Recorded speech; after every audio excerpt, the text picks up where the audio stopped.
Hello, it's John. Um, I am driving back now from Dundee to what appears to be driving to Perth, and then from Perth heading home, which is not what I expected. Oh, I'm going left here, and there's a car to the left of me. Um, I keep trying to make these videos. If there's any previous clips that I've added to this video, uh, my sense is I'll just start again because this has a chance of being a consecutive video. Um, but yeah, it's really funny because I'd started making a video, and then what happened is the GPS seems to be taking me to like a city nearby and then home. But to be fair to it, it seems to think it's predicting that it's about the same thereabouts of going across the bridge. So who knows? And I think what's also quite hard to know is what's faster in the camper van, because the camper van definitely loves motorways more. Um, and this is a dual carriageway, but close enough. So yeah, let's just let's just say that this is the long video that I'm creating, and you can forget all the other videos, unless I posted a previous video about me driving to the destination, in which case that's fine. You can watch that too. Okay, enough rambles. Let's recap. Why am I here? What am I doing? Why is this a long driving video? Um, oh, now I get it. Sorry, my guides are just explaining to me why. Okay, so on Saturday morning, which was today's Sunday, Saturday morning, I drove from Dunbar, where I live, about an hour's drive over to the west side of Edinburgh, and I spent the day there doing Swedish massage. So I'm coming to the end of the practicals of the course, and it's just doing like practical kind of like assessments, like we're doing practice assessments. So we get clients in, we get assessed, we get feedback, and then we continue on with learning a few more moves. We learned advanced moves. They were a lot of fun, like using elbows and forearms and um, all those super interesting fancy moves that you see people doing. Um, and then I had a few options, so I could have driven from the west side of Edinburgh uh, up to like a place I'd never parked at overnight. And I had two options. One was well, actually, I had three options. One is I could have stayed in the same hotel car park, but because I had free parking for, I think, until like 9 a.m., which would have been plenty of time. But it would have been an hour and 20 minutes the next day drive. And you know what? You could just do without an hour and 20 minutes of driving before you even get started in the day. I felt it's better to rest after a drive last night. Um, and I also felt a bit like my kind of very insular comfort zone. There was definitely part of me who was just like, just stay here, John. Like the car park in the hotel was empty. I had free parking. I know the area. Maybe not overnight on a Saturday night, but it seemed like pretty straightforward. Um, and the hotel's nice. Anyway, um, I decided to take a bit of a risk, and I also thought it'd be nice to drive while it was light. So I thought I'd drive and then eat. Um, so what I did was I just sat for a moment, and isn't it so funny? Like I'd researched this a couple of times online, maybe three times, place to go and stay. But I finished earlier than I expected, and so I drove from the west side of Edinburgh north for about almost an hour and 10 minutes. Actually, yeah, it was. It was, get this, 1 hour and 11 minutes. So 111. Of course it was. That's what my GPS predicted. So yeah, I drove up to a place called Tayport, and it's opposite. So it's on the River Tay, which divides Fife and Dundee, the city of Dundee. And really, in the morning, all I had to do was like drive about, well, it turned out to be 12 minutes from kind of one side of the Tay Bridge to the other, and then go and find parking. And thankfully, I'd already researched parking, which is a bit of a nightmare in a city centre because loads of these places have height barriers, and I'm in a camper van that has um, we're about 2 point something, maybe 2.4 meters high. So most places you can't park in. Um, and then what I found was that I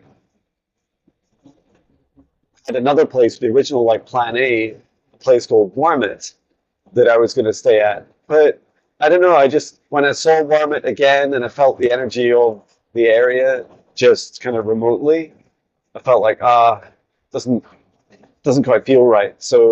But they're close together. So I stepped out of my comfort zone, drove all the way over to Tayport, um, and it was so funny. I've already posted the pictures um, on my like community page on my YouTube channel.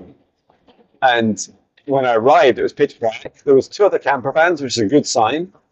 Um, the, I wasn't aware how big the place was. I thought there was maybe like 6 or 7 spaces, and we would have been 3 camper vans taking up 3 of the 7. But it turned out there was loads more as well opposite. Um, and so I, all I did literally was like just got back, set up the microwave and my power system. I had this beautiful. I mean, I'm not really a fan of microwave meals, but I had this really beautiful. How to describe it? It's like a fish. I forgot what you call this. Risotto. It was like that. The fish was beautiful, really fresh, and so I had that with some brown bread, lots of wholemeal bread, and it's like, it's just beautiful. I felt so full afterwards. Um, so yeah, I did that, and me, there's no patch this time. Um, and then I went to sleep. I was in bed by about 9, and it was quite funny. I couldn't orientate myself, and probably I should have looked out on the map, on the GPS, because it's pitch black. You just can't see what's around you. I did take a little bit of a walk around. If I'd had Patch, he would have got me to take a like proper walk, and that would have been more fun. Um, because Patch brings the fun, right? But I couldn't just leave him in a camper van all day in the center of the city. So yeah, I went to sleep, and wow, that's sleep. I mean, I've not slept like that in a long time. I've already had some Swedish massage, which is maybe why I was one reason I was going to sleep well. I guess last week was really busy, and it's epic. It's an epic feeling now going back to work tomorrow. I can be home about 9 p.m. tonight, and then I'll be doing a full day tomorrow. Um, in fact, it's a really full day. It'll still be working till about 9 a.m. to 10 or so p.m. It's the final week of the intermediate training. So yeah, it's a lot. Um, but I can only describe it like I was trying to figure out this energy of when you wake up and you feel energetically very clear. And I'm just having that song play in my head, which is I keep going to the river to pray 'cause I need um, something, something, something. I'm washing my demons away. And I remember the person that wrote it in an interview. she, because it was quite a popular song at the time. I don't know what else the artist went on to do, but she described it as leaving an ex-boyfriend. To me, it sounds more like an exorcism. And why is that relevant to this conversation? Because when I woke up this morning, it turned out I was down by the sea. I mean, it's an estuary, so it's a tidal estuary, and wow, was it a tidal estuary? And what was out in front of the van, or should I say, when our van has like a kind of rear sitting area, like um, a rear lounge, we would call it. Oh, there's a car being smashed up. Um, and so it's best when you've got a view to reverse your van, to the view, so the back of it's facing it. But also this um, slightly anxious, paranoid version of me is like, oh, if you park with the front of the vehicle pointing the exit of the car park, so often these car parks are like, one way in, one way out. You don't want to be, if there's either someone in the car or someone wandering around that you want to get away from, you don't really want to be reversing and doing in the dark and doing 10-point turns in the middle of the night. It's better just to be able to jump in the front, turn on the engine and drive forwards. So I was kind of already set up for that. In fact, I've already set up the inside of the van, and this is quite simple. Like just put things that might fall over that are liquid, put them in the sink. But I have like a water canister, just put that back out the way. I also have a few other bits and pieces that just need stowed away. So I'd do that just when I went to sleep and put nothing in the cab area. And that means I could just literally put my jeans on, jump in the front and drive. Because the good thing is, in these situations, if there's anyone like causing you aggravation, you can just quickly react and leave. You don't need to stick around and argue. You don't need to really defend yourself. You just get up and go. And I must admit, energetically, when I arrive at these places, often my anxiety's high, my fear's high, and of course, what happens to me when I do that is that it makes all my chakras like shrink, right? Like close up your heart chakra and it closes your sensitivity. So that makes it much harder to sense what's going on around you, and whether the place you're going to is safe. Because what happens is, or this is what I feel, is that when there's a lot of negative behavior in a place, like maybe people, like we'd call them like boy racers, like people that of any age, or some people called dad racers, is that they would have male or female, they'd be in a car, and it would kind of be all pimped up, like they have like noisy exhausts, and they play a lot of music, and often they're just meeting, they're out for the fun of driving, and racing each other and meeting up and talking stuff. Sometimes they can be, noisy and loud, and quite often they don't really want to be around you. Like I feel like they don't want to be tracked in any way. They don't want to be filmed in any way. They'll stay away from CCTV and stuff like that because they just don't want their activities tracked. Not that they're up to anything bad necessarily, or illegal, should I say, necessarily. And sometimes you just want to be able to get up and go out of these situations. Anywho, I finally like lay down, and I remember looking at set my alarm clock for 6 a.m. and that's 8 hours. Like I never really sleep 8 hours. And so when I went to sleep, and that's what I was trying to say about the boy races and stuff. Why was I saying all this? Was because negative behavior can leave a residue of negative energy in a location. Now, why is that good news? It's good news because it means that it's more likely, or you'll have a feeling if it's more likely that they're going to come back, right? And I feel like the negative energy persisted into a place is it's almost like how to describe it, like fear is attractive to negative entities and demons, etc.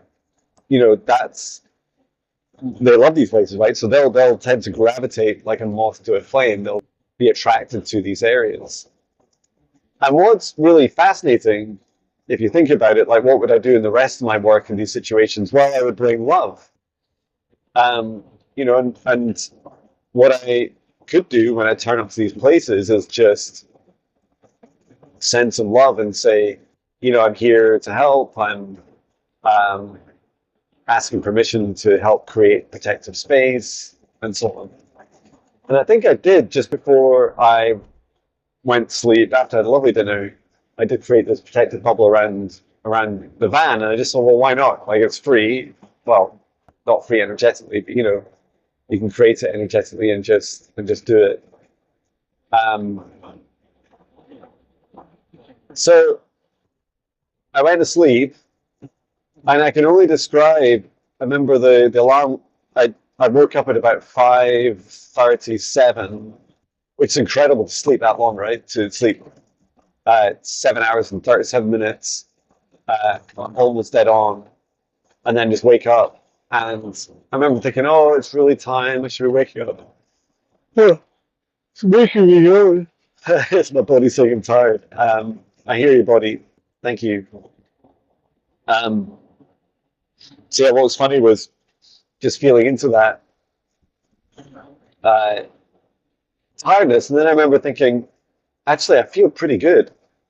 And so I got up, went to the toilet, went back to bed for like 20 odd minutes. And when I woke up, why am I sharing all this detail? I felt incredible. Like I felt like I'd had a load of, Reiki or quantum energy healing, and that I'd been just my whole body had been cleared of anything. Um, and what fascinates me is so when I opened my blind, so literally I just woke. It's so funny. It's like woke up. I was in a sleeping bag, sat up in the lotus position in the sleeping bag. I turned up my heating system a little bit because it was low overnight, and then flew back the blind, look out the window, and was met with this beautiful fifth dimension like sunrise. It's just stunning. This is Perth, by the way. I also lived here in Perth. We're going over the Perth. Is this the Perth Tay Bridge, I think? We're not going into Perth on the right, but it is also a city that I lived in, and I worked there in my first job ever. And I'm just feeling some of the energy of that place and those memories now. We're going to come on to that, just like in Dundee. But this and why would my GPS take me past the other city, which is potentially a slower drive? More will be revealed as we chat. So what I did notice in meditation was that the river Tay, and it's an estuary, right? So it's like almost right down. You're just a few miles out from the North Sea. What I felt was all I can describe as like this clearing effect that the water has. And I remember even during the time of meditation, this is how fast the tidal current must be there. Um, is that as soon as I like open my eyes for meditation, I could just see this like big open space. What was covered in water was now like a big salt marsh, and there's all these birds. Like what I loved is all the birds were heading out. It started with some ducks, and then there was like curlews and oyster catchers, and a range of other birds. And they're all chatting away, and they were walking out. So I was interested in, what they were doing as part of their routine. And what I connected with the birds was this feeling that they were out for their dawn walk, they get up at dawn and then they do a walk across the salt marsh. Um, and it's like sand with some seaweed and then some kind of grass in between. And it was, yes, stunning to see. Visually, the sunrise was just this big, beautiful, incredible energy. Um, so I felt quite shocked and humbled, that when I looked at the car park I was in, it was much bigger than I realized. It was at the entrance for a caravan site, which I knew, but I didn't realize it was like quite so close. It's like literally, right the other side of a barrier. Also, that when I turned up, I could hear like there's people like partying, and I wondered if it was the people um, in the park that seemed to be to the back of the car park, but turned out that it was actually some people in one of the caravans. Oh, excuse me, big yawns. The River Arn. Um, and here's some good names: Bridge of Arn and Glen Fast. Oh, a great Scottish name. So yeah, I just felt very humbled by this big, beautiful sunrise, and I was like, "Oh, I've got to do my John Talks video." So, and that message today was all about perception, which was really beautiful. So that's what I did. I then went on and went outside after having a shower, and oh, my shower, it was pretty cold. I I'm using like a power bank, one power bank, which I describe it. It boils 10. Let's just say, I'm sure I've said it in other videos. One power bank that I have will boil the kettle 10 times. So, and that's the kettle with a liter. So let's say it boils 10 liters. However, as when so there's an electric boiler in the van, but it's designed for what you in the US they often call it like shore power, uh, and in the UK we call it mains power or mains hookup, and so it's designed to be plugged into to your house electrics, not or campsite electrics, not one of these power banks. Um, And in the conversion, of electricity, the power bank loses about 10 to 15% as it converts it from 12 volts to 240 volts. Anywho, one of the challenges is that the system just doesn't seem to be very efficient, and it consumes an entire power bank. Now, to be fair, I know the power bank's capable of boiling 10 liters, and I believe the heater has a 10-liter capacity. But long story cut short is that even though I drained an entire in one of my two power banks in about 20 minutes to heat the water, it just brought it up to bearable cold temperatures. And it's like, why is that? Why is it like that? Anyway, when it really very quickly ran out of hot water, like it would only run for like maybe, I think I maybe got 30 to 40 seconds of warm water. And it's not that bad considering I only often take about a 2-minute shower. Um, but it was incredible because after that, it ran out and went cold. Now, I've had an ice bath, right, at 5 degrees Celsius. This was it. When I checked the temperature later, it was 2 degrees Celsius outside. So that means that the water temperature was really just on the edge of freezing, and you had right enough loads of the puddles around the van were frozen. Um, so it was a really cold outside. Um, I had this really strange feeling that we're driving north and heading up towards Stirling. Is how it feels to me. Maybe we are. I don't know. But I think the ETA is still somewhere. Yeah, it's just 5 minutes past 8, um, which would be another hour and 10 minutes. Anywho, uh,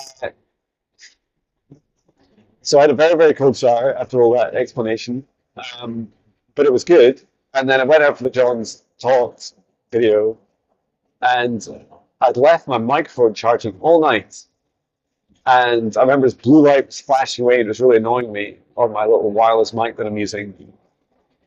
Anywho, the reason it was flashing, and I should have realized this, is because it wasn't charging. The cable I was using was broken. So finally, the next morning, I remembered to chuck out the cable. So I've done that, and then I have a different cable which works absolutely fine. So this microphone's been charging all day while I was out trading. So woke up, had a lovely breakfast, had some cheese sandwiches, headed over to the uh, car park. Ironically, then bought a 24-hour ticket because the options were 4 hours or 24 hours. It's like, oh, that's mean. £10 for the ticket for the day. Um, and it's a bit ironic after staying overnight for free and then having to pay £10 for what was about 10 hours. But it did allow me to park and see the centre. And it was only really about 5 or 7 minutes walk, maybe 10 minutes at the most from the hotel where the training was. So it was really easy to walk. So anyway, do you remember earlier I was saying, oh, this is Perth we're driving through. The next experiences I hadn't really prepared myself for. And that was, there was a version of me between 1994 and 1997 that went to university in Dundee, and I, did all the things students do. In fact, I was pretty wild in my university years. I would say the most wild I've ever been, or thereabouts. I've had bursts of wildness since then, and by wild back then, I don't mean wild like now. Like I wasn't going wild camping and stuff, or doing psychic work. No, it was more that I was into drinking and smoking weed, and I was just like did both a lot. And I was also like working through some trauma from my childhood, and that trauma, family trauma, like continued into my teenage years. Now, I bearing in mind I'd left home at 17 to go to university. My parents had divorced just a year before, thereabouts. And I was really just left to my own devices. Now, some of that was me. I was not the needy child. Like I was always Mr. Independent. I was like, oh, I want to do everything myself. I'd managed to secure myself a student grant. And all these years later, still, students in Scotland, not England, but in Scotland, they get their fees paid by the government, and then they can get a loan for their living expenses. But back then, it was a brief period where they were still doing student grants for your living costs. It was much smaller, and you had to like gone through some sort of challenge, and like if your parents divorced, and mine had divorced, so that was good news. As strange as that sentence sounds, but it was, I know it was the right thing for my parents, and as a child, I had a lot to process through that divorce, and also, as I mentioned, trauma. Like I can save that for another video about the trauma that I experienced when I went to still when I was going to university. But all all this experience, I hadn't quite, how to describe it, reconnected with this thought was that visiting. I need to take this car. Oh no, he's not actually speeding. It's me. It's at 50 mile an hour here. I should know better. Okay, so what I parked up. I just driven to this city centre car park, paid my £9.95 for my ticket, and then I packed up my van, left it for the day, um, took a photo of it just in case, if your vehicle ever gets stolen, at least you have a photo of exactly where it was. And when you take a photo, it records the GPS location, so that's kind of handy too. Um, and then I literally started walking down memory lane. Well, it was not the name of the lane; it was called Bank Street. And what was fascinating was that it was really near, and I actually drove past to get to it. There's this big, like, old mill that we converted into student halls of residence. And to be honest, even back then, it was pretty grim. Um, Everything was very basic, and but that's where my party friends, if you like, lived. And so I would spend a lot of time showing up uninvited, whether they had invited me or not. And instead of going to university, I'd often end up there. Um, and it meant that I had to do a lot of research during my summers in order to pass my degree, which I'm so glad I did after all that uh, effort going to university. Like, so important. I remember my dad asking me when I was talking about research. I think I was in my second year or something. He was asking how university was going, and I was saying it wasn't going great, but I was going to resit. I remember him saying, "And do you want to finish university?" Um, and and so I was like, "Yeah, I do, and yeah, I just need to do these resets." And I think that question set some of the tone of how close I was to dropping out several times. In fact, every year I was doing resets. For first, second, and third. And as I walked down the same streets in the city centre of Dundee, and I was looking at the names, I was remembering the pubs. No, some of the pubs changed names and stuff over the years. Since 1997 or 1994. Like it's a long time. Like it's almost 30 years ago, right? Um, that I realized that I was revisiting this old John. It was like party John, and revisiting the memories. I remember walking between the pubs. I remember staying out all night, and then, the next day going off and getting some rolls in the morning, and I just remember, like, and also quite a lot of the time the partying was a lot of fun, but there was a self-destructive aspect to it. Um, Sometimes there was a little bit of balance, at other times it was just too much. And bearing in mind, my wife and I were together then, so we were together from I was like 15 and a half. So she was studying in Dundee as well.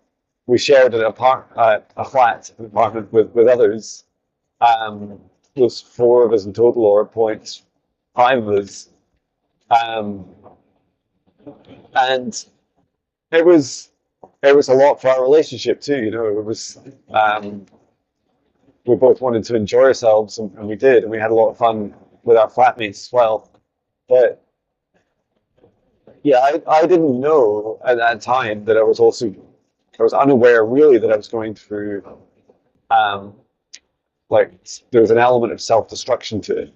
That there was part of me trying to actively destroy some of the best things in my life, like my university course, um, my uh, my relationship with my as of then girlfriend, now my wife. Um, and so what I didn't know until I started walking down the street, and just picture this: you're walking through the Scottish city centre. It's not a huge city, um, but you're walking through these streets of memories and past these sort of Sunday morning. The sun was the biggest, brightest, most beautiful, almost springtime sun you've ever seen, and it was just blessing this whole city centre. And I was walking towards the sun the whole time on the way to Indian head massage training. And so what I was witnessing was like this beautiful cleansing. I was revisiting the same, walking through the same streets that, let's call him Party John. I had other nicknames back then, including Space John was one of them. Um, and I was just healing. I was revisiting the part of me, just remembering this was you, John, like almost 30 years ago. And uh, is it almost 30 years? No, 94 would be 31 years. Oh my God. Um, that blows my mind. And actually, I'd been there the year before visiting because my wife was a year ahead of me, and so she went to go and study there before I did. Let me see if I can clean up this uh, windscreen a little bit for you. Don't know if that's really helping. Not much. It made it worse for me, actually. Um, I think this, I'm going to overtake this. I think it's just going slow. It's got a tiny wee trailer. Look at that cute wee trailer. It's so tiny. Um, so I did that. I blessed little old John. Um, Wandering those streets, remembering the pubs I was in and out of, remembering the place I'd go and party with my friends. And as I walked those streets, in that time, in those 31 years, and 30 odd years since 3 years later I left and moved out the city. Um, in that time, those years felt like an eternity, and as they often do when you're younger. And those years were hugely important for me to process emotionally so much of what I was experiencing. And then um, I arrived at the hotel where the training was and went upstairs to like a kind of first floor overlooking the Tay Bridge, um, facing opposite where it's camped to my camper van. And it was just such a beautiful sunrise, still like this morning sun blasting into the hotel. Uh, the big suite, like the conference room where we're doing the training. And that was just, I just felt like the universe was saying, John, you came here to revisit this old version of you and you brought closure. And I remember walking down those streets saying to myself in the city, my old haunts. And as I walked down the streets, I said to myself, John, in this time, like you studied to become, a computer programmer or a software developer. And and then I had a whole 26-year career in it. Um, and now I've got a new career. And that software engineering career was like the precursor, right? Like it built the foundations of me understanding business, understanding how to work with people. Uh, it's quite funny that there's themes that run between the two. Like my customers are still predominantly in the US, and they might. I think I've had customers in the US since my job, my second job, yeah, my second job, and that was like the year 2000. So yeah, like 25 years. Um, I've had customers in the US, and like almost all my customers in the US. But it was just yeah, just wonderful to experience that healing. And the universe does like when you feel like you're healed from something. Like if you'd asked me, John, do you have any more healing to do from your time as a student? It's like party, John. I Until this weekend, I would have said no. I didn't have any healing to do. I'm fine. Uh, I have a lot of happy memories. I've forgiven myself for the challenge I had there. But I feel like until you walk those streets and it becomes a celebration, you walk down those memory lanes and you celebrate it. that you maybe haven't quite fully 110% healed. Um, so after that, uh, I'm I'm just talking about my life now. After I'd studied it in Dundee, I got a job in Perth. So that was the city we just passed towards the start of the video, and that's why I wanted to just give it a shout out. Perth is much smaller than Dundee.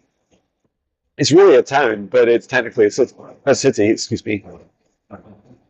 Oh no, I really don't want hiccups. Deep breaths, John. Give me moments by have some coffee.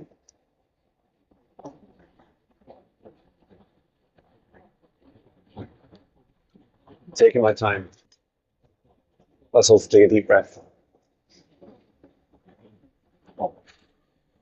Okay, so it's funny, you see this glow, don't you? Over, I wonder if this is like a reflection of a city in the clouds. Um, because it is 7 p.m. or so. Yeah, so as we drove, why did the GPS take me back? I can't say it. Start again. Why did the GPS, instead of taking me directly across the bridge, which is what it's built for, to then drive back home, it was taking me across towards Perth. We know why it was taking me towards Perth because that was where I moved to with my first job, and it's where I also learned to you know start my career. And I must admit, the guys that I first worked with there were inspirational. Like they were a very small startup. Initially, it was just my boss and one other helper. So it's three of us in total, and we worked on site at at a customer site in Perth at one of our companies. And we were running the billing system. So as a programmer, like doing a mix of development and support, which I loved. Like I loved that it was start my career was both fixing bugs and development was like building stuff that had bugs. I felt like it was a great way to learn how to do both. Um, and I was very humble. You know, when I first started, I was actually in a pretty, I was on the up, you could describe me, but had been in a relatively low confidence stakes. I also was unemployed through the summer for almost 7 months. Um, but I, moved city freely and uh, got my own apartment, a little flat there, and it was very small. It was so small, it was like we call a bed sit. So it had, um, the flat had you could either configure it as having your bedroom and your living room area in one room, and it was quite a big room. Or you could, variable speed limit. Very exciting. Uh, and then the kitchen was next door. Or because our neighbor was really noisy, we ended up swapping around. So we had the bed in the kitchen, and it was quite funny because we had our heads right next to the fridge. Um, but you know what? I must admit, the 7 months where I was unemployed, so that means I had no job. I'd left university, and I was claiming unemployment benefits. Um, our benefit system in the UK has changed since to becoming universal credit. But and it wasn't very much money. I think I had £50 to live off each week. No, it must have been more than that. Yeah, I think I had something like you would have got like £70 every 2 weeks, but that was like to cover. Oh, your rent was paid. So yeah, £70. So that would be about 35 pounds to live off. I had to give my bank about £7 a week for an overdraft, which was grim that I had to pay that. It's funny I remember these numbers. So so much, you know, so many years later. Wow, it's getting really windy. I'm glad I'm driving home now and not later just the wind's picking up. Um, yeah, so it, what I love, wow, it's really windy. What I really loved was I had my own independence. Um, but while I was unemployed, I had no job, right? And that was really tough, and it made me how to describe this in today's language, that I was making myself feel very I had a real lack of self worth, and I this was a real experience for me. Just it was like one of the first times I went to the job center. You had to go there like every 2 weeks, I think, and report in and say what jobs you're looking for. That when I went there, there was like in the city center, there was like these little rain gutters that ran through the street, and I say this with such love and compassion to this version of me, but I felt so low and so worthless because I was claiming unemployment benefit. Now, I have no judgment about people claiming unemployment benefit, and I am glad we have a benefit system. Um, but what I was doing to myself, like the negative self-talk, was so harsh that I said to myself, "Well, this is what the gutters are for through the city center. This is there for me to walk through because I'm so worthless." I and I actually started walking in the gutter. It's like, my God, like how that's so dark, John. And so I send that version of me so much love at this time. That's such a tough journey. Um, but things like really started to pick up. Uh, I remember I just turned 21, and my I attended like a wee kind of it was like a wee place where you did like a little course for a couple of days where you did um, how to describe it, like business training. So we learned about how to do things, how to like prepare your. It was free of charge, I think. Yeah, it was free. We had to learn things, do some presentations. I remember getting very drunk on that. This was my 21st birthday as I was there. But it was a lot of fun. Met a lot of great people, and like that came out of those few days with like flying colors. And it was such a wonderful experience. Um, and I also remember that it helped prepare me for the interview stage. Um, and when I got my first job, my programming job, I was just so happy, and it still took a long time.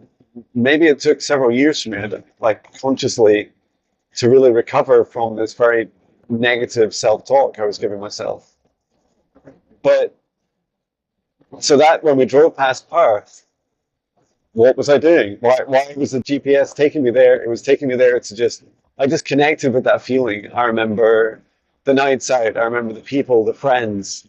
I remember learning the jobs and the fun times we had together, and the silliness. And I remember walking. I used to walk along the motor mile each day to work, and I remember I used to get a lift sometimes from one of my colleagues. And one day he was with his friend and he couldn't give me a lift because he had his bike in the back. And I remember they drove around the roundabout multiple times laughing at me, beeping the horn. And I thought it was the funniest thing ever. Um, and yes, there were some times that I felt uh, poorer than some of my other colleagues, especially my boss, who was, in comparison to me, you earned an order of magnitude more money. Wow. So this is the road bridge going across to Edinburgh. And it is windy. So I'm just going to take it easy. They do have these fancy. Um, I can see a beautiful view either side of here, but they have these fancy kind of wind blocks, and they really make a difference. They also seem to really help with the gusts. Um, so they're almost like aerofoils. That's what they are. Not hydrofoils. They're water. Aerofoils, like these big fins on the side of the bridge. They make a big difference. They remind me of if you've ever been running or walking along like a country road, and then there's like a big hedge next to you. Hedges are incredible windbreaks, like nature's windbreaks. It's almost like when there's a break in the hedge or a gap in it, and the wind hits you, it's like you fall over. It's such a difference. But this is a big suspension bridge. Um, it's one of three suspension bridges. One's for train. One's the older version of this, which not so long ago they realized that it was rusting from the inside, like the suspension cables, which are huge. And so now they've got this one that has. I wonder with this one that they have if they could close the bridge and actually replace one of the cables at a time. I bet they probably could.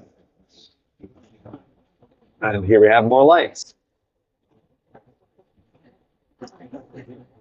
So wasn't that lovely? I got to go down memory lane twice. Well, walk down memory lane, which obviously needed the most healing in the city centre of Dundee, and then drive down memory highway.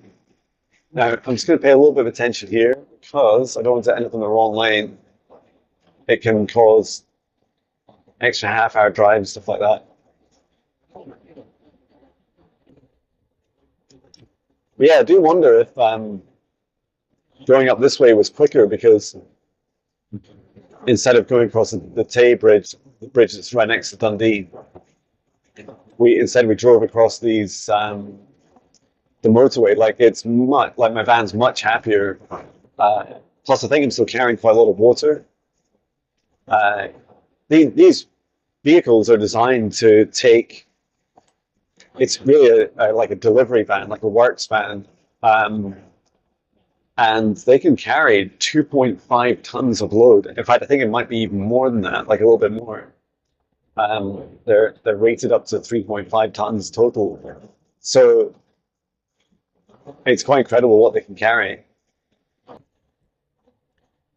Um, Now I'm going to talk about. So it talked about trips down memory lane. Um, yeah, the massage training stuff was really really beautiful. What what I loved is, sorry, massage training. These specific junks are doing two different types. Indian head massage training. It's really beautiful. I really enjoyed it, and it felt there was two people in the class that were Reiki practitioners. We had a really good chat about the work that we do, and then the third person I spoke to was saying, "Oh, I keep being guided to work with angels." And I was as they were chatting with me, and I found it really interesting because um, when they were chatting, I guess it's quite a private thing, right? Not everyone wants to talk about spirit guides or angels. Um, and what I loved doing was talking with them, and then I said, "Oh, you should come along." When your higher self or like your guides or someone says to you, um, "Oh, start talking about this." So you do, and they said, "Oh, I have a live stream, 4:30 tomorrow UK time." Um, oh, and our guest is Samantha.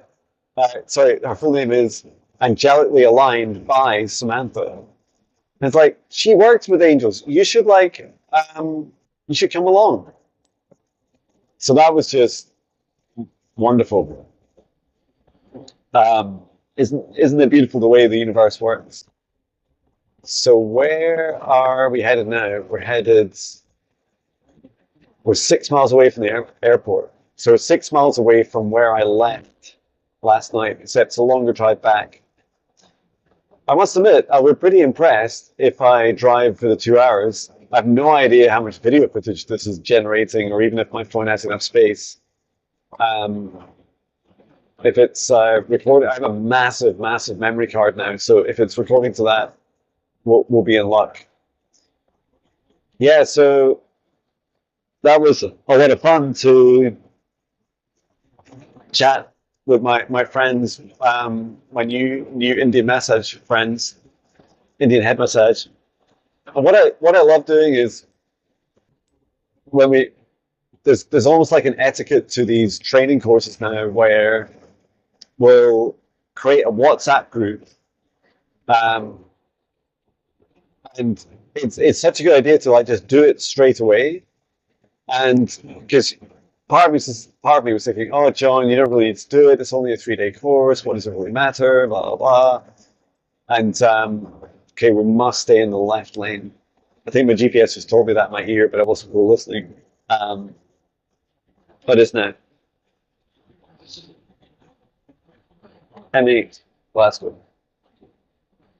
Yeah, so oh, there's a big plane just hanging in the sky, hanging a bit. Yeah, so it's dead easy to just think, oh, you don't really need to create this. Oh, oh my God, this is a fun lane. It's fun in the light, let alone in the dark. Um, yeah, so there was this part of me that couldn't really be bothered creating a WhatsApp group, but then the reason that it's good is because you um, you don't know why it's going to be good. You don't really know why it's going to be good until you need it, right? And one of the things I do in the training courses is not to, how to describe it. I think in earnest, I used to enjoy like trying to promote my services into them because I feel like a lot of the people I go on training courses with are great potential customers because they're practitioners and only if they have like some interest in the work I do. Um, so there's that part of me, I guess, like just always wanting to connect with people. But now, especially now I'm so busy at work, I'm less like definitely less pushy. And all I now do is I make sure, and this is like part of my healing journey as well. I make sure that they know what I do. So that's all. That it's psychic, that I'm psychic, that I do this work, that's reflexology, Swedish massage, Indian head massage, quantum energy healing, psychic readings, etc. And so I just make sure they know that. And then thereafter, if they're interested, I often like share my single website homepage with the group once, and that's it. And I feel like you've done your bit, John. You don't need to be pushy about it. You don't need to like sell hard. Um,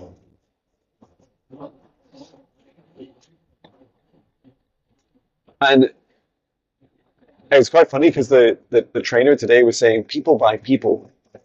Especially when you're a practitioner, people don't, they don't go to your website and go, oh, I wish that it was in white, not green, because if it was in white instead of green, those web pages, I would buy a service with them. It's like it does not work like that. It is the energy of what is being created, and really, my clients just seem to want like a book now button, like a buy now button, and that's it. I could literally have a web page that's just one button. Excuse me. It's not funny that I'm sneezing. I haven't sneezed maybe all day. And sorry if that was extremely loud on the mic. Um, but no, I'm not going to go and edit it back, so I'll probably never find where it was in the video. But yeah, I think that's fascinating. And I think people buy people. Whilst I don't really like the term buy people, it's better than, there maybe there's a better term for it, like they connect with you, not your service. And the service can be a great way of working with you. But there's just fantastic continued examples I get of this, right?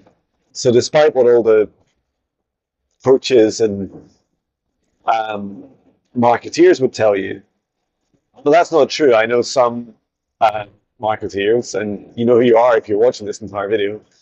Um, there's some that really do focus on the connections and on the people side.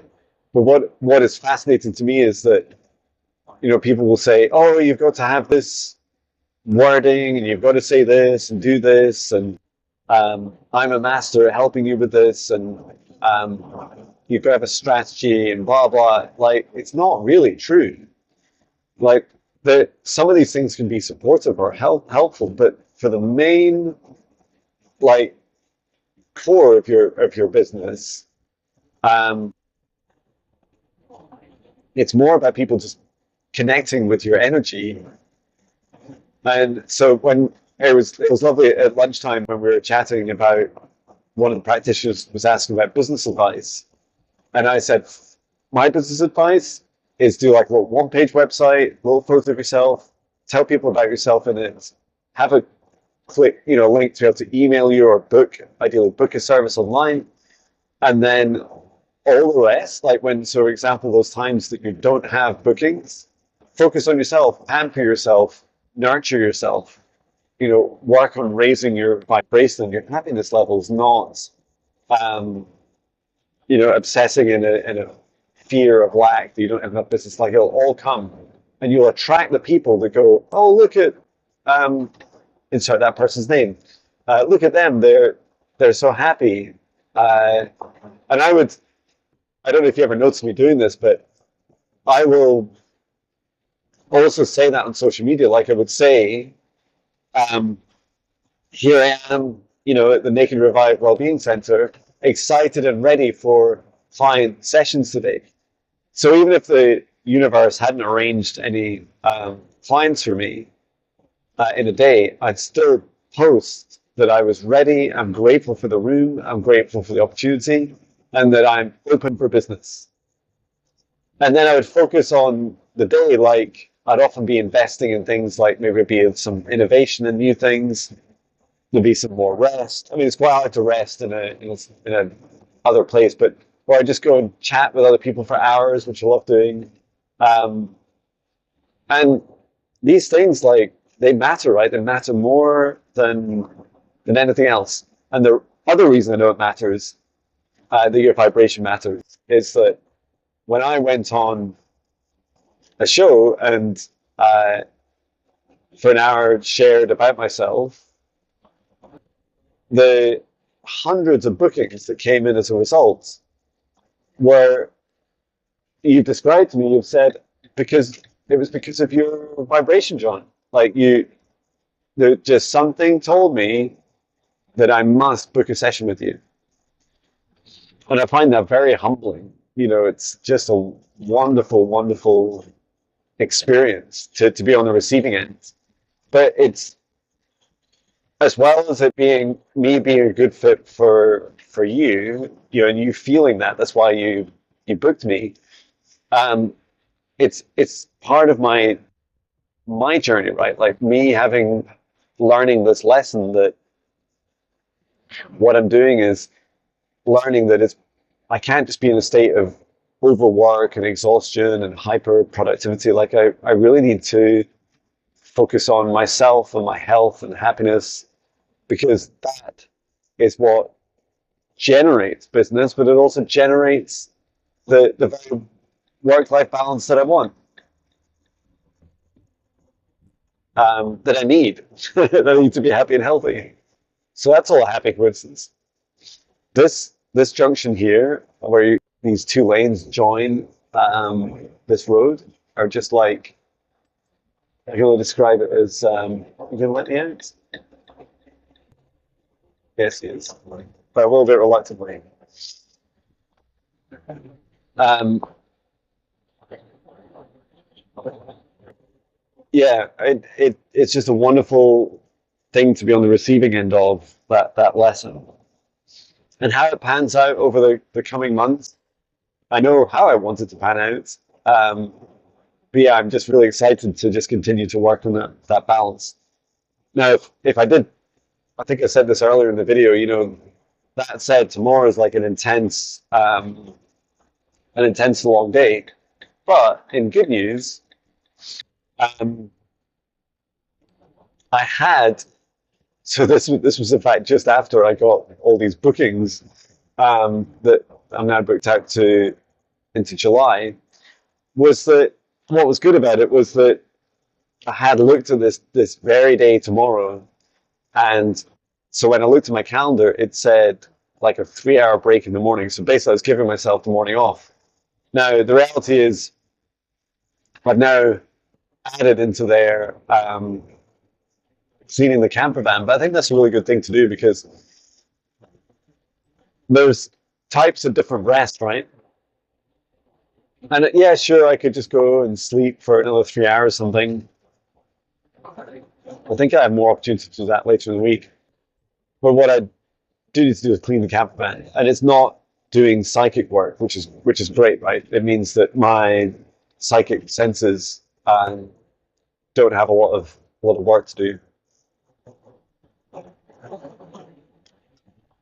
And that said, the following Monday pattern, I'm not sure this is a good idea, John.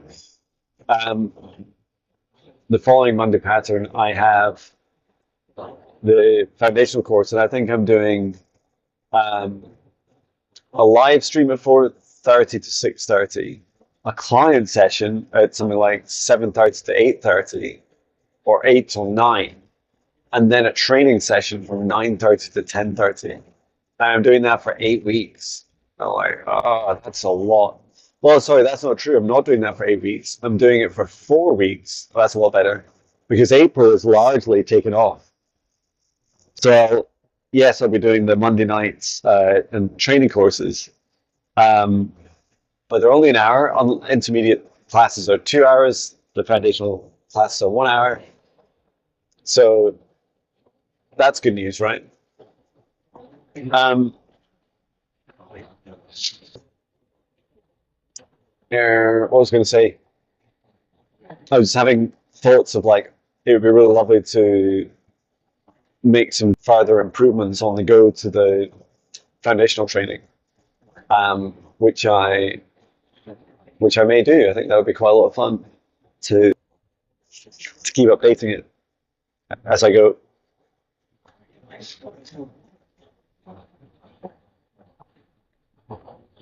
Says John, pausing his thoughts. We've been talking. I've been talking at you for an hour and 7 minutes. Um, that's impressive, right? Is there? And I was just thinking. I was saying this to one of my class members today. If you were sat with me right now, it'd be different, right? Because it'd be like a two-way conversation. You'd be chatting away with me, and yet what I feel like when I'm driving is that I can just talk, and there's no response, and so I just get to talk constantly, non-stop, about whatever I want to talk about.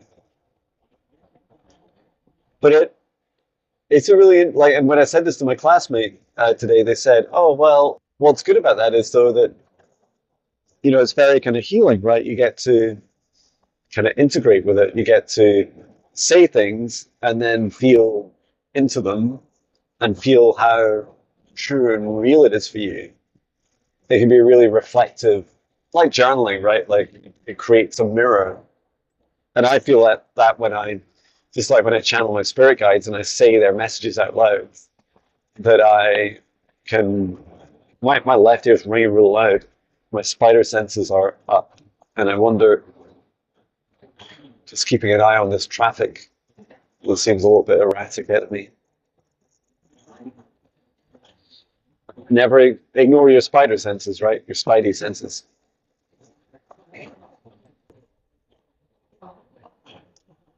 Um, what I would say, I used to drive this very road. Oh, I don't even know, like 15 years, maybe more. I don't know. Uh, every day, 5 days a week, and often at weekends.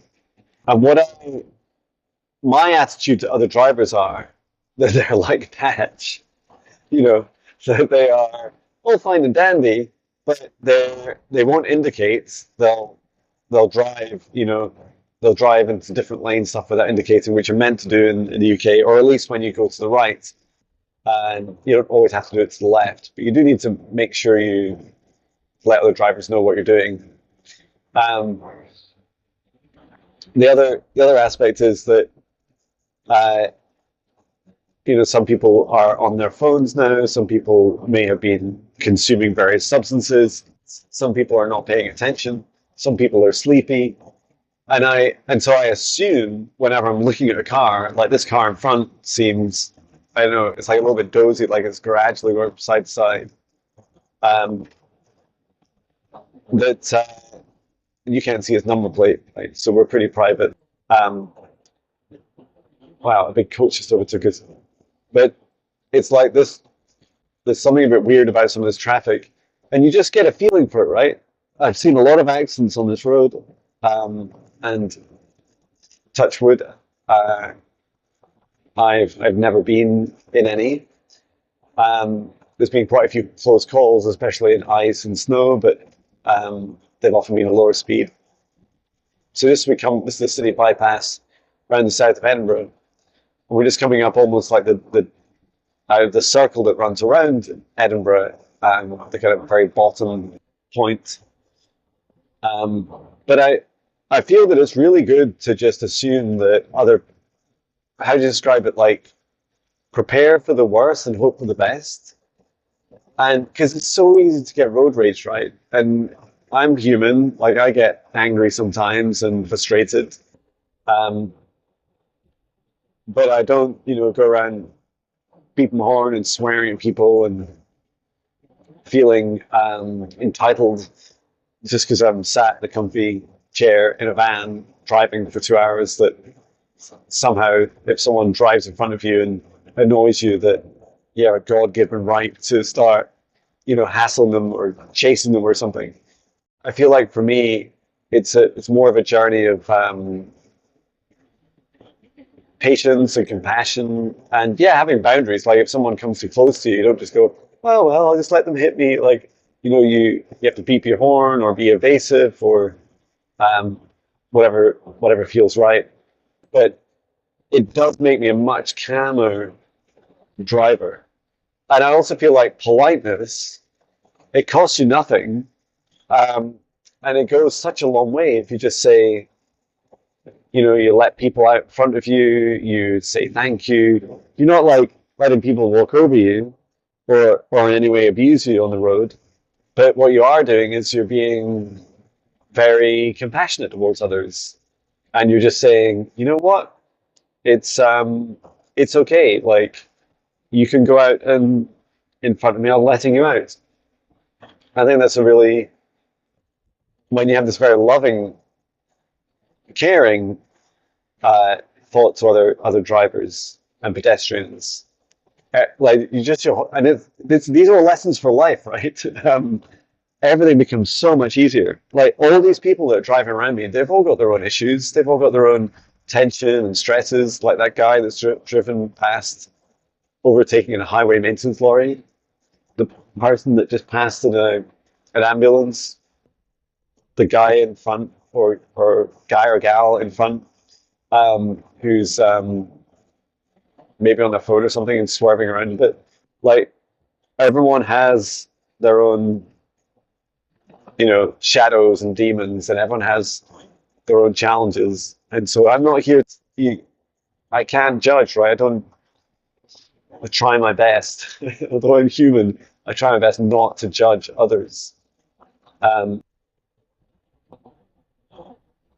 sometimes I do reflect on uh, this notion that um, you don't get bad people, you just get that everyone is really the same, but their behaviors are anything on a spectrum of very, very dark and evil to behaviors, very, very high in vibration, loving energies. And that we are all capable. Like, of course, right now I could go completely crazy and start smashing into other vehicles and things, which doesn't seem like it's very fair. Um, but I am physically capable of it, right? Uh, what are the things that stop me from doing it? Well, I don't want to hurt others. I don't want to hurt myself. Um, but everyone can be pushed, right? Everyone can be pushed to their extremes. And if you were pushed to your extreme, like what would you do? We, who knows? I hope it never happens to you. I hope it never happens to me too. Let's not find out. But history tells a lot about what happens.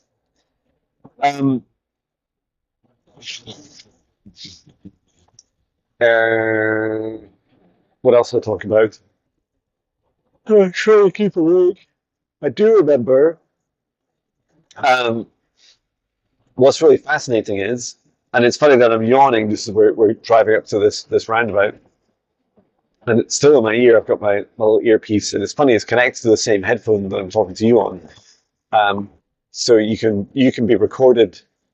You can hear me talking to my little Kevin microphone, and then he has a little cable that comes out the top of his head, and it goes to my ear for a little earpiece, and that's really cool because it means I can listen to Google Maps giving me the instructions for driving whilst I'm talking to you, and you can't hear it talking, which is great. Um, so, oh yeah, I remember watching this study. This goes a long time back. I remember that in this study they got people, um, a group of people drunk. I think they had quite a lot, like 3 pints or 4 pints of like quite strong lager, and then they had a group of people who were had to stay up all night, and then they had this closed road. I think it was maybe like a motorway. First of all, they had a motorway to drive down, and the drunk people were by far the best on the motorway. I think you had to drive for like an hour or something, like quite a long distance. And they were singing and talking, and they were not bad. I mean, I'm sure if there'd been an act, they needed to brake or needed to react quickly, that their abilities would have been massively impaired. And then the tired people were far worse. Like without a night's sleep, they were even worse than the drunk people. And the tired people with missing a night of sleep were swerving between lanes, and they didn't even know it. Like I remember them being asked at the end of the interview and said, did you remember like swerving between lanes? Like, no, I didn't change lane at all. They did like often multiple times, and they hadn't even noticed because they're like going through these micro sleeps and stuff. And then the and then they did the opposite where they had them both, the drunk people and the tired people, um, like they had to like simulated doing some parking maneuvers, like you'd be parking in a small town. So they just had loads of cones in this area.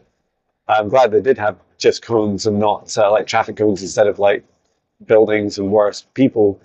But it turned out that the tired people were much better because actually their performance wasn't bad at all because having to maneuver and think, and it seemed to create like much more of an action that kept them awake. And so if you're wondering why I create these videos and do so, oh, it's a lovely flashing plane in the sky ahead of us.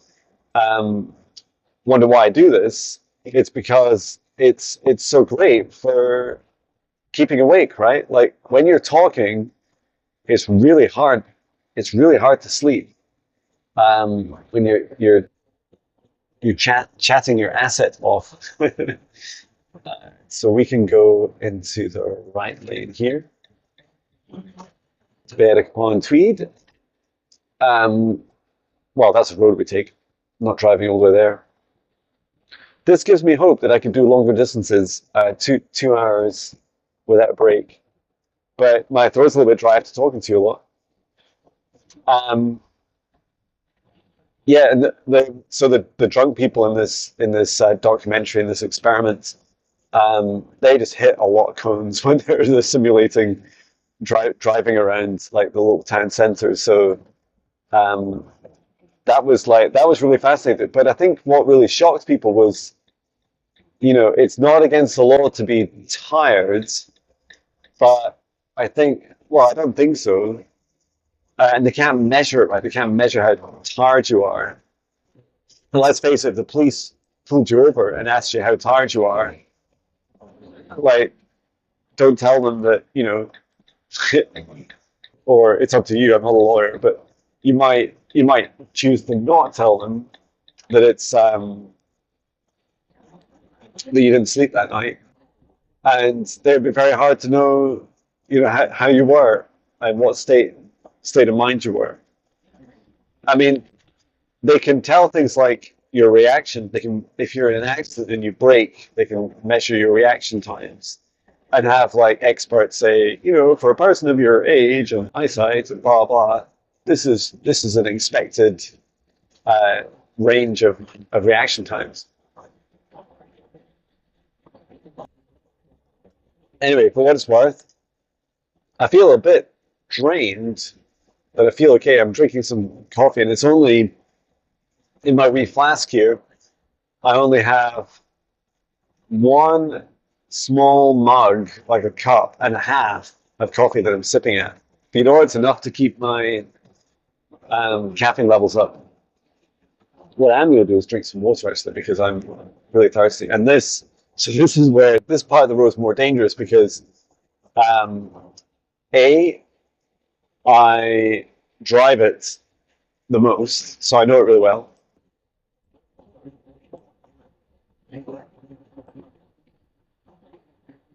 I'm sorry, you'll have heard every gulp.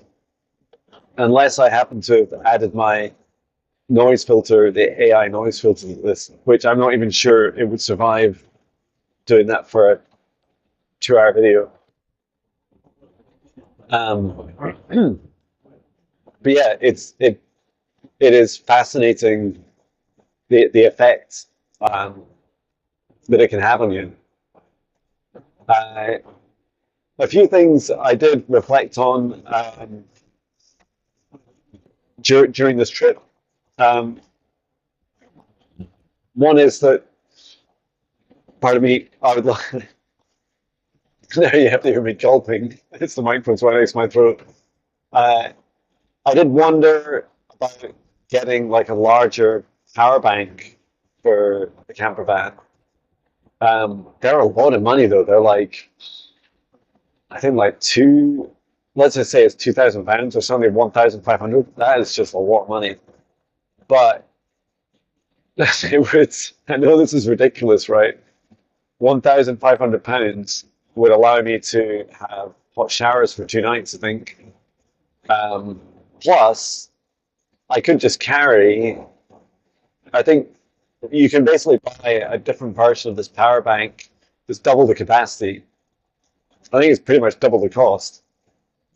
Um, but that would give me, what do I have? I have 100 amp hours in the van, and then two 200 amp hours. Um, no, two 100. So that's 300 amp hours in total at the moment, which actually isn't a bad amount. But one of the problems is the first 100 amp hours can only be used for the van electrics. And as I found out, the van, even without running these power banks and stuff, it'll only last for 17 hours without either then starting to drive, to top up the batteries, or you need summer sun. And to be honest, in the summer, you just never run out of battery. Like you just don't because you're constantly being charged. The power banks can only be charged by this 100 amp hour leisure battery, and that requires a lot of extra. That lorry just put loads of lights on me, so it drove past it. Um, yeah, you have to keep like transferring power from one to the other, one to the other. Oh my god, I was meant to be doing that while I'm driving. What? Well, is it a waste? Mm, it's probably not worth it now. I'll just take them in the house and charge them. Um, because I guess otherwise I'd just be paying for the diesel fuel to charge it. I don't really know what's cheaper, to be honest. Solar is the cheapest. Um, but yeah, I think I'm just rabbiting on a bit about would it really be worth the investment? It's so hard to know. Like, let's say it costs £1,500, that would be just out of savings that it's a lot of money can go towards a lot of different things, and including like an amazing, maybe a few amazing holidays for the family, all for the sake of some hot showers. And in the summer, you also don't use as much the the water temperature in the van, because actually the 10 liters in the boiler tank is inside the fan. So if you keep that area of the fan warmer, then the water inside is warmer, and therefore it doesn't use as much power to heat it. Because I remember during the summer, to have a hot shower, it wasn't that bad. Or I could like bite the bullet and get used to cold showers, which to some extent you just do have to. Like you're standing there naked in this freezing little shower room in the van, and I have one of these shower heads where you press it and it goes on and off, on and off, on and off. And so it uses very little water, and as a result, very little heated water. But oh my God, it is freezing. Um, and in some respects, it's worse being like, it's like someone like shooting you with a freezing cold water pistol. But yeah, 2 degrees Celsius water is colder than the sea and colder than the ice baths that we have here. Uh, I'm just about coming up for passing the wildest sense of the work fan. Um, yeah, that's one thing to think about. And I do really love this camper van. You can probably tell. I would say the pros of it is that um, its size, its performance to drive is like it's really lovely to drive. It doesn't have cruise control, but I think in hindsight, no cruise control is good because it makes you think more when you're driving. Even though what's really happening at the moment with the accelerator pedal on my foot is that you enter this kind of like almost this hypnotic state where clearly part of my brain has developed to be like the neural pathways have developed to have this continued like adjustment to the pedal, and you barely need to adjust it when you're driving. It's really just on the hills and stuff. Um, but it does make me think more. Otherwise, both feet would probably be off the pedals, flat on the ground, and I would just be, these are not automatics. The automatic cars are much rarer in the UK. Most of ours are manual or stick shift, however you describe it. Um, but yeah, I also love about this camper van, and this is in part a gratitude um, thing to share, is well, it has a diesel heater. Oh wow, that was such a good idea. So there's actually two different heater systems, two heating systems in the van. One is, which is good when things like go wrong, right? Because then you've always got an alternative. Like let's say if the diesel heater broke down, let's say we were going on a big trip in the winter, and the diesel heater broke down. Well, it would mean that you just have to go to campsites to get hot water. Or it's also a gas system, and although at the moment we can't use the gas system, it's a good idea actually. I could reinstate it, like for emergencies. You could go off and buy a little gas bottle, although they are so expensive now. Oh my God. Um, it was like about it probably worked out about 15 to 20 pound a day, and I think now it's like a fraction of that on when you run on the diesel heater. But anyway, it's good to have the flexibility, and it's already installed, and it costs loads to remove it.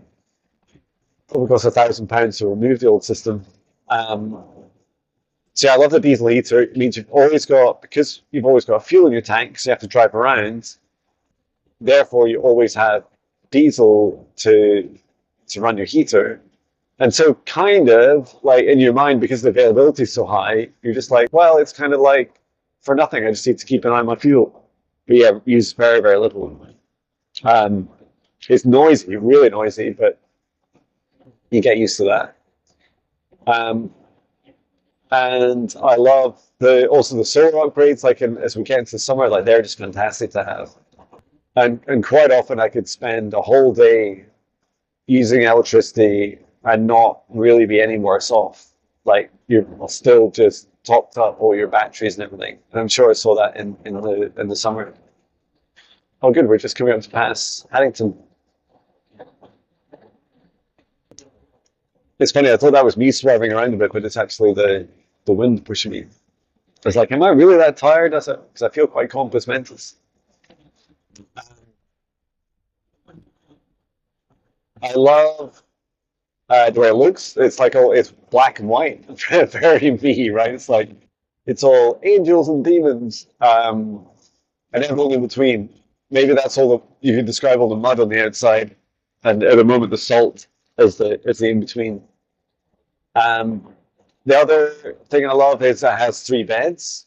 It's quite comfy. I must admit, I've last night I was so comfortable. I don't know why it was so different, but I just felt so comfortable. When there's one person staying in the van, including with Patch, and Patch loves going under your bed because that's where the diesel heater is. It feels like you've got quite a lot of space. You have space to use the kitchen area you just get up and use the kitchen area. There's a kind of in between back bed area you can use. You can use the bathroom. You can sit up in bed. You can sit up in bed. You can make the bed and have two seats. And now, which I haven't actually used yet, which is a really good reminder for me, John, I've not yet used my back kind of office setup, if you like, for doing psychic work. But that's definitely coming soon. There'll be an opportunity to use it. Maybe I'll do it this week. Um, so what else can I say? Oh yeah, let's keep an eye out for UFOs. It strikes me that this might be a bit of a UFO-like drive, and that'd be a lot of fun. As we're passing Haddington, and we're now much more in the countryside. It's funny in this 2 hour drive as we've driven from one city to another. Um, there was only this as of now, and the area between Dundee and Perth that had countryside. Um, Now we're properly outside of the urban areas. Um, like really from now until Dunbar, there is like one little kind of village next to Dunbar, but other than that, it's all pretty much countrysides and little pockets of villages. It's just a beautiful area to live.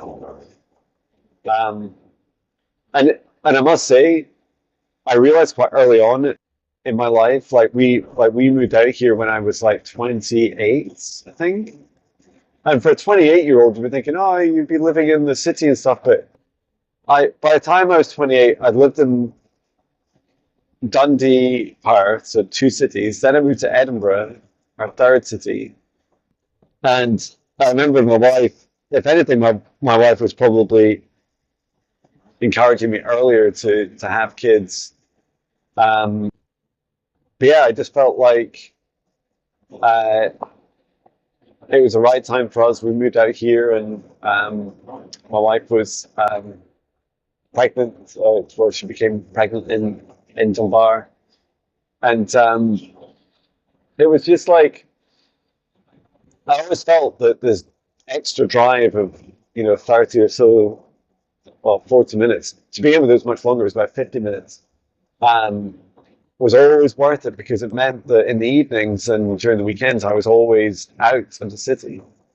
And of course, now I never really thought about this, but um, until perhaps recently, is that the more energetically, psychically sensitive you develop your skills, um, the harder it is for you to like be in these big, noisy environments often with a broad diversity range of um, vibrations from very low to very very light.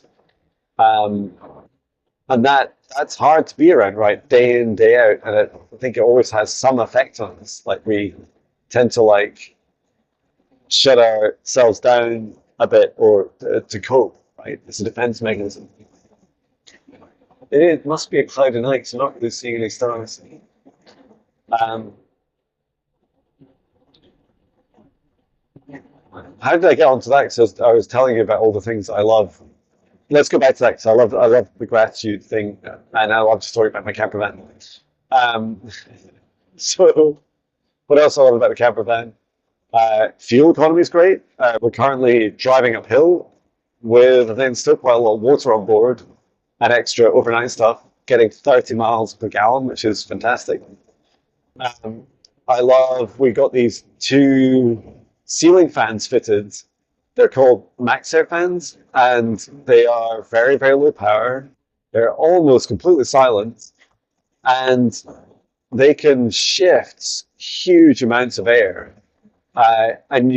So even though you're sat in a tin box, and there's no denying that, and this tin box has tons and tons of windows, which are really not good for uh, insulation, both in the summer and the winter. But what is good is that you just turn on these little fans, and they can shift. They can blow the hot air out like really quickly. Like if it's cooler outside, it'll shift the hot air out to the top of the fan. I think between the two of them, the two fans, they can literally empty the van's whole air and replenish it in minutes. Because it's not that huge a volume of air in the van. And then the other thing they can do is, and often I do this at night, rather than lose the heat, is like bring in cold air, and you just have it on very low heat. And what it's doing is constantly bringing some fresh air into the van, and I love that because there's not a lot of bottom vents that you can suck air up through in the van. I ended up closing some of them because I was filling them with wires and heating vents and all kinds of stuff. Um, I also love that the street seats at the front. So when my wife and son and I, or like we can, or daughter, we can like the three of us can sit together, or I'm with my two kids, and the space for Pat here too, or it's like a bench seat next to me. Um, and if you've watched this entire video, please like let me know. I would be stunned if you watched me for an hour and 37 minutes. Um, and actually, we made it a pretty good time. I think we're only 15 minutes and 2 hours. So no, we're about dead on 2 hours to get home. Um, and we also got this. We've just had so many modifications to this van done. One of them is, and I've done this as well. Uh, I took out the gas cooker and replaced it with a microwave, or you can have an air fryer. You can just about fit both in as well, and it's so handy. Like the microwave in particular for having I know it's a small thing, but I went to this huge ritual this morning of like cleaning out our little coffee filter thing. So I don't have a coffee machine. I just use coffee powdered coffee granules, whatever you call it. Not granules, coffee powder for a filter. And it was just so funny because I would like go with this huge ritual, including getting the microwave out, heating two different little mugs of coffee, and then pouring them into my flask, all so that I could drive home. And you know what? I'm so glad I did because I knew after the training I wouldn't really feel like getting the microwave out, heating up the coffee. I always found it hard to transport the coffee without it going everywhere, other than in this flask. So that's really handy to have. And I don't know, the list goes on. Like we love the design of the van. The other thing that we would, or there's always something you probably want to change in a van. And for me, one of them is I would love to have. I don't know why I didn't just think of this. Uh, I can set up my little portable work studio with the bed made. Wow, I never thought of that. And you basically can sit in exactly the same position, but I can just like sit cross legged. Oh my God, that's such a great idea, John. Um, I don't know why I think of these things. Maybe I did. Maybe my higher self did think about it, but John wasn't consciously thinking of it. Um, I love being able to work in it. I love that I also managed to add like a Wi-Fi aerial on the roof, so I can plug that into my little router inside, and you get better mobile signal than you because the Faraday cage in a van. You get much better signal than your phone does inside. I love the fact that in the evening it's very cozy. You can close all the blinds and put the heater on and turn the TV on and cook yourself some food. And yeah, I love all that. And just also being a fan, you got this big double doors at the back. Although I don't show many of like the Instagram videos, often because Patch will escape out the back. Um, and I think I will look into like a solution for that because what I'd love to do, even like a net or something that would just stop him from getting out. Thing is, if he sees another dog, or maybe the doors are wide open, and another dog tries to get in, I think it's more of a problem. But you can, I could definitely like tie him up. Um, this sounds bad. We're coming up to Dunbar, great. I could tie him up and I just have him on a lead in the back, like a long lead, so at least he can't just run off. And that would be amazing because some of these summer days are just so hot and beautiful. It's much more lovely to do that. Um,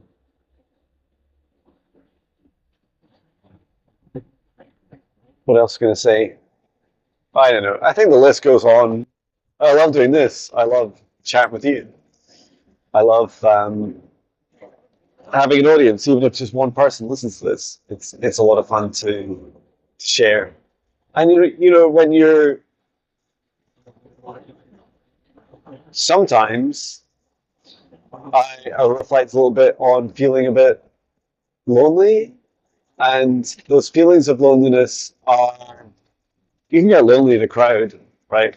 And I'm so blessed with such a loving family, and they're always, always, always there for me, no matter what. They're my wife was just incredible, and I'm so grateful for her. Um, but, they don't want to be like listening to me about every single thing I do in such detail. And sometimes I just need a water cooler chat with people.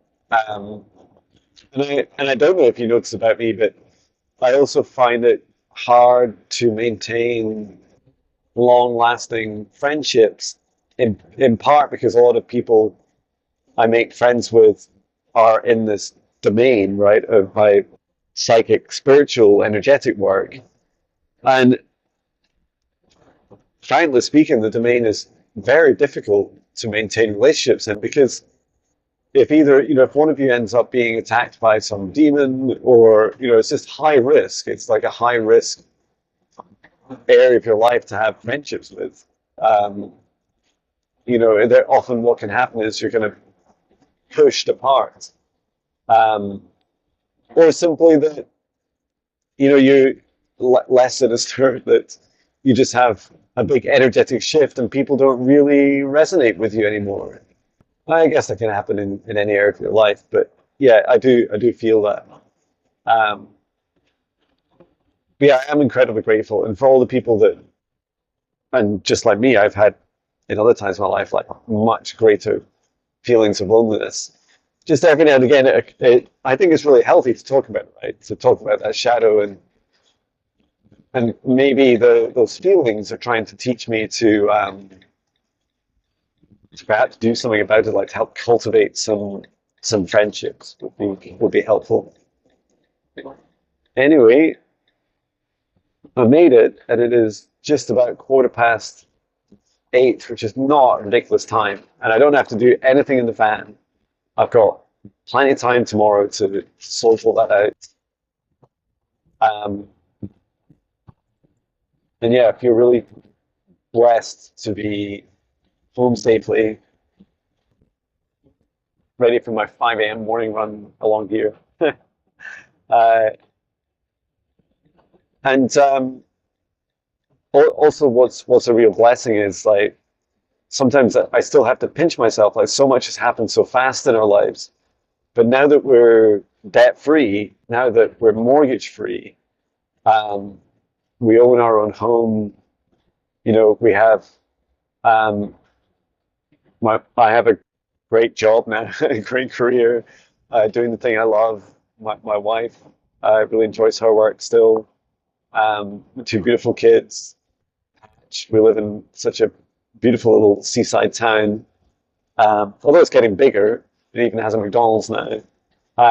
It's still a wonderful place with such still loads of people. I have loads of community clubs, and even the woods that you see around you here are maintained by a club. And yeah, it's just wonderful. So I'm just going to flip you around so you can see me. I can say hello, hello. Um, and yeah, I just wanted to just be grateful for you. Thank you for joining me. Right next to me, just here. Um, Thank you for joining me on this journey and all your love and support. And whenever you're watching this, maybe you're watching this in years to come. Um, Maybe you're watching this the day I post it. Let me know. Let me know how you survived a 1 hour, 48-minute video. Um, and it's just a real honor to be able to do this, to do this work. And know that my rambling for such a long time really helped me. Thank you for helping me. Uh, every time you leave a comment, and I'm not saying this for the algorithm, I'm saying this for me, is that it means that you watched even some of this video, and that perhaps I hope you enjoyed a little bit of it, and that also you helped keep me awake and encourage me to do more wild John and wild camping adventures and to take you with me, raw and unedited. So thank you so much. Sending my love from Scotland.